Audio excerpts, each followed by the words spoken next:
আজকে একটি math solve করব সেকেন্ড চ্যাপ্টারের ডেটা ট্রান্সমিশন মেথড টপিকের। তো প্রশ্নটি তোমরা স্ক্রিনে দেখতে পাচ্ছ যে 1 বাইট ডেটা স্থানান্তরের জন্য অ্যাসিনক্রোনাস মেথডের দক্ষতা নির্ণয়।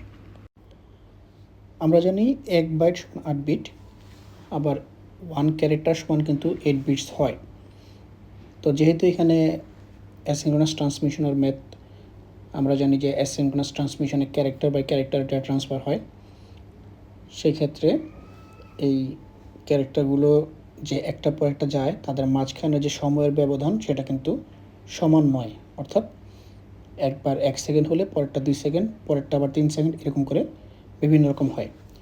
তো এখানে দেখো ডেটা স্থানান্তরের জন্য যে অতিরিক্ত বিট প্রয়োজন, এই অতিরিক্ত বিটটা কি? অ্যাসিনক্রোনাস ট্রান্সমিশনে শুরুতে একটা স্টার্ট বিট লাগে এবং শেষে 2টা স্টপ বিট লাগে।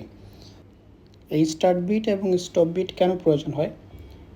ডেটাগুলো যখন স্থানান্তরিত হয় ক্যারেক্টারগুলো, তখন কম্পিউটারকে বোঝানোর জন্য যে স্টার্ট হচ্ছে এবং শেষ হলে কম্পিউটারকে জানানো যে আমার ডেটা পাঠানো শেষ।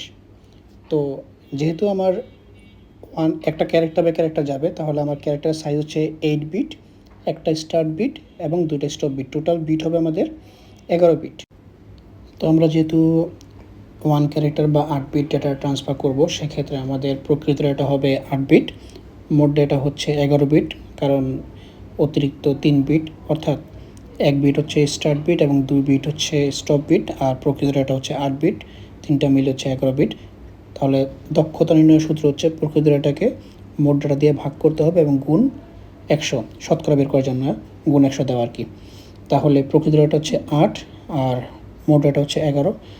8 ভাগ 11 গুণ 100, ক্যালকুলেটার প্রেস করলে কিন্তু আমরা 72.72% প্রায় পেয়ে যাব।